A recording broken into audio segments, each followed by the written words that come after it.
I didn't actually expect Imoni Narawa to make the squad, given that he hasn't played a lot of rugby recently.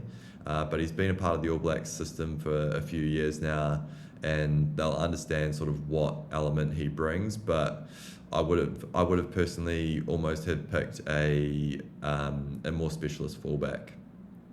Yeah. An Isaac Hutchison was going to be a real wild card, but in 12 months' time, he could very easily be in conversations for an All Blacks jersey. And if you want to understand what someone's medal is, the Springboks tour is the perfect place for it. Touching on Amoni Narawa, I reckon he's one of the guys that could be a big mover in this tour.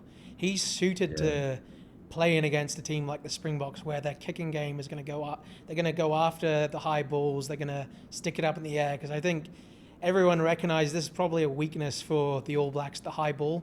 Um, like South Africa got so much change out of them in Wellington last year. Just absolutely. and I rewatched recently the South Africa France game from the autumn, and you just see Cobus Reinach box kick after box kick. Arenza's getting after it. They really exposed Damien Penaud in that game, and that was where they kind of stayed in a game where they kind of had no right to win. They had a red card in the first half. France had all of the attack in possession probably for the first 65 minutes of the game.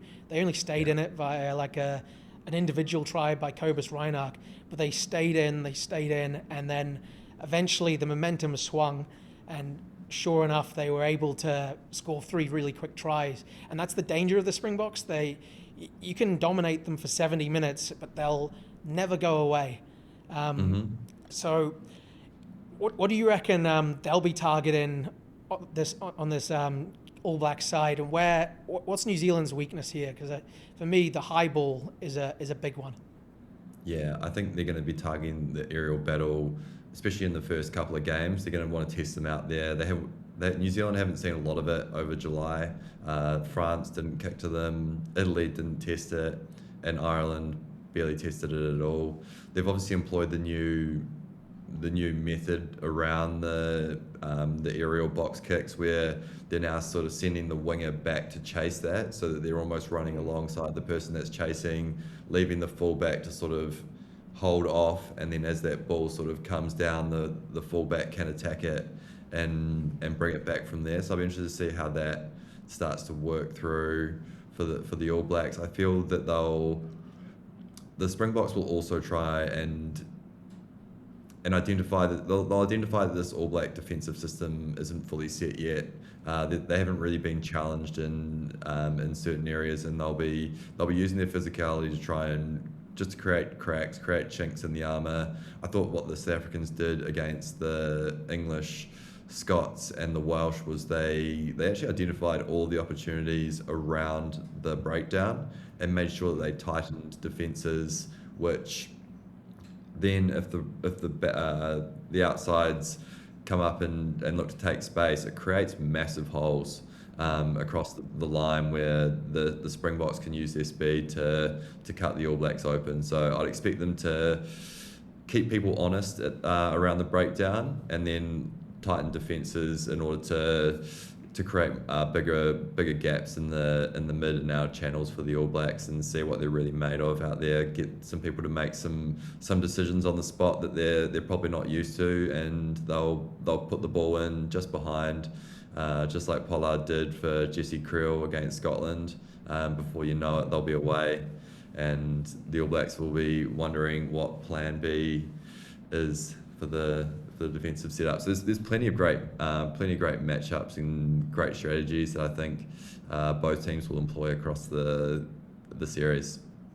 I think like, you make a load of good points there. But I think the main one I saw in particular in that French game, like Madia Jalibert exposed that short side so many times. They'd come off a set piece and they'd truck it up the middle, maybe go three phases around to the open side, and then like they've got really good passing halfbacks in Luku, and then previously Dupont and Legaric, but they fizz it back to the blind side and catch New Zealand napping there. And France got so much change out of that short side. And I also think, conversely, New Zealand can do the same thing. Watching that French game from the autumn again, there's a number of times where France would crash midfield, go around the corner, and they'd fizz it right back to the blind side, and they got so much change because the All Blacks, the Springbok defense was coming around the corner. So Yeah. using that big long pass, fizzing pass that Cam Roygaard has, they could use it as a weapon. They did it against France as well, where Roygaard himself scored in that second try he scored against France, where they took it up front, just the pick and goes going down the middle and then fizzing it back to the blind side.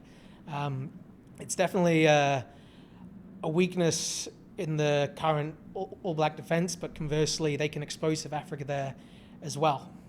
Yeah, I agree. I think the tempo that New Zealand's going to play at is probably similar to what the French bring, but they're going to look to be playing a very high octane level of football that will look to run the Springboks off their feet.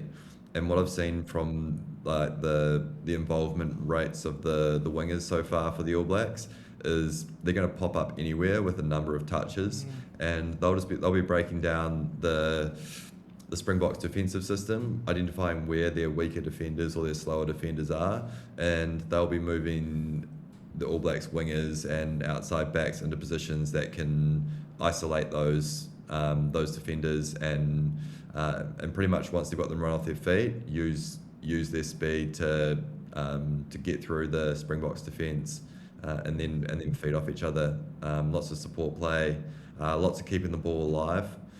So the Springboks will be looking to nullify that. It'll be 2 on the tackle, 1 down low, 1 secure the ball. Don't allow the All Blacks to offload and regenerate before the breakdown. And trust their defence to hold the All Blacks out and eventually slow the All Blacks down. Yeah, the wingers have been bloody busy in these first 3 Nations Championship games.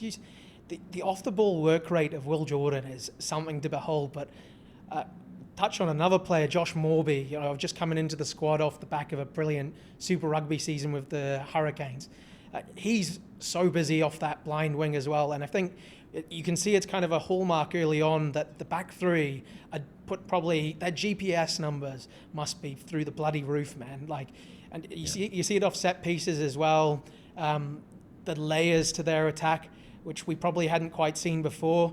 A lot of the time you'll see Geordie Barrett up front, out the back to Ruben Love, who likes to sit in the boot there, but then Will Jordan coming around the back and creating that extra option.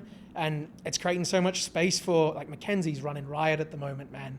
But it's all of the work off the ball from these wingers that are creating the space for them. Yeah. The blindside winger has always been the extra man. I grew up as a winger.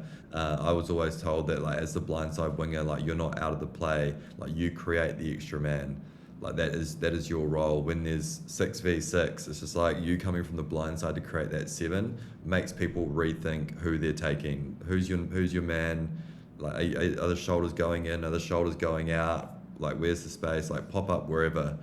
Because the more times Will Jordan touches the ball, the more often things are going to happen. And that's part of the All Blacks DNA now is you get your hands on the ball, you don't sit out on the wing. Caleb Clark worked that out pretty quickly after the first match against the French, where he made some really nice touches, and then he got brought on as a sub in the second match against Ireland, and he probably touched the ball more in his substitute game for the All Blacks against Ireland than he has in some test matches in 2024 and 2025. So work rate of the wingers is massive, especially as the forwards are doing such heavy work up front. And they've got guys like Ruben Love and Cam Roygaard pulling the strings from inside. They're forming a really nice combination, that back three, with Jordan, Mackenzie, and Morby or Clark or Fihe Fingnianofo. Yeah, there's a lot of pace in the game. The way the All Blacks are playing right now. I looked at the stats for passes per kick under this Rennie team. 13 passes per kick compared to Razor's 2025 season of 8 passes per kick. So they're keeping the ball in hand a lot more. They're not going to the air as much either. The kicks are a lot more like delicate and intricate. Like you're seeing Damian McKenzie putting in these short little grubbers, little cross kicks. Geordie Barrett keep kicking over the top, and I think you'll see a lot more of that as just to hold that Springbok rush defence to try and keep them honest. Putting your Springbok coaching hat on though, I think they'll go hard at the breakdown. They know that like if the All Blacks are getting these like 1 to 2 second rucks, they're going to be very, very hard to stop. Like even for a team as big and as physical as the Springboks, you can't give these guys quick ball